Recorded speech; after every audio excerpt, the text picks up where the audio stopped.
बारिश में घर से सिर्फ एक छाता लेकर निकला था, लेकिन उसी छाते की वजह से स्कूल की सबसे खूबसूरत लड़की मेरे घर आ गई। पहले तो बस उसे बारिश से बचाना चाहता था, लेकिन उसी रात उसने मुझे पढ़ाना शुरू कर दिया। धीरे धीरे वो मेरे साथ रहने लगी और फिर मुझसे दूर रह ही नहीं पाई। उस दिन बारिश हो रही थी, मैं घर लौट रहा था और दिमाग में बस एक ही बात घूम रही थी, आज लियू शिन ने मुझे फिर से ठुकरा दिया था। अब शायद मुझे उसे परेशान नहीं करना चाहिए, मैंने मन ही मन खुद से कहा और आगे बढ़ने लगा। तभी मेरी नजर सड़क किनारे सीढ़ियों पर बैठी एक लड़की पर पड़ी।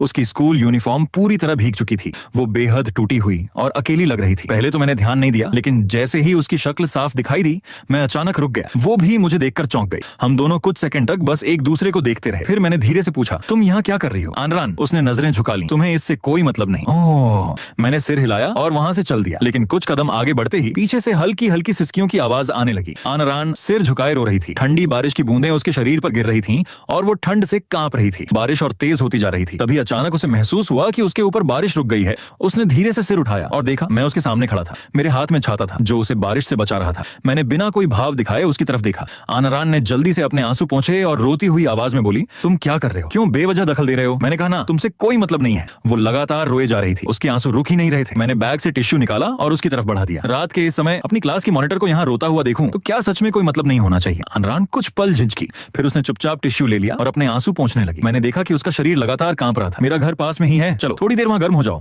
इतना कहकर मैंने उसका हाथ पकड़कर उसे सीढ़ियों से उठाया। वो घबरा गई। मुझे छोड़ो, तुम क्या कर रहे हो? मैं कहीं नहीं जाऊंगी। उसने खुद को छुड़ाने की कोशिश की, लेकिन शायद उसे उम्मीद नहीं थी कि मेरी पकड़ इतनी मजबूत होगी। वो चाहकर भी खुद को छुड़ा नहीं पाई। मैंने शांत आवाज में कहा, ऐसी हालत में किसी को भी मदद करनी पड़ेगी, वरना मुझे भी दूसरों के मामलों में पड़ने का शौक नहीं है। आखिरकार उसने संघर्ष करना छोड़ दिया। उसमें अब ताकत भी नहीं बची थी। कुछ देर बाद मैं उसे अपने घर ले आया। मैंने दरवाजा खोला और अंदर चला गया, लेकिन आनरान दरवाजे पर ही खड़ी रही, जैसे उसे समझ नहीं आ रहा था कि अंदर आए या नहीं। मैंने पीछे मुड़कर देखा, फिर हल्की सांस लेकर उसका हाथ पकड़ा और उसे अंदर खींच लिया। दरवाजा बंद होते ही उसका दिल तेजी से धड़कने लगा। मैंने एक जोड़ी चप्पल उसकी तरफ फेंकी और सीधे बेडरूम में चला गया। आनरान कुछ देर वहीं खड़ी सोचती रही, फिर धीरे से चप्पल पहनकर लिविंग रूम में आ गई।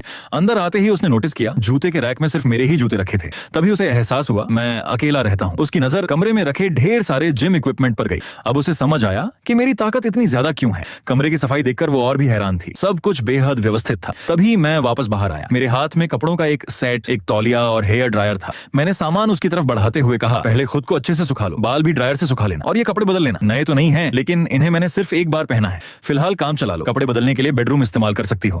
इतना कहकर मैं सीधे किचन में चला गया। आनरान उन चीजों को हाथ में पकड़े खड़ी रही। उसका दिल मना कर रहा था। वो खुद भी समझ नहीं पा रही थी कि क्या करे। उसके मन में बार बार एक ही बात आ रही थी, सब छोड़ और तुरंत यहाँ से निकल जाओ। लेकिन मेरी आवाज जैसे किसी आदेश की तरह उसके दिमाग में गूंज रही थी। वो चाहकर भी मेरी बात टाल नहीं पाई। उसने पहले तौलिए से खुद को सुखाया, फिर ड्रायर से अपने बाल सुखाए और आखिर में मेरे कमरे में जाकर कपड़े बदल लिए। ये पहली बार था जब आनरान किसी और के कपड़े पहन रही थी।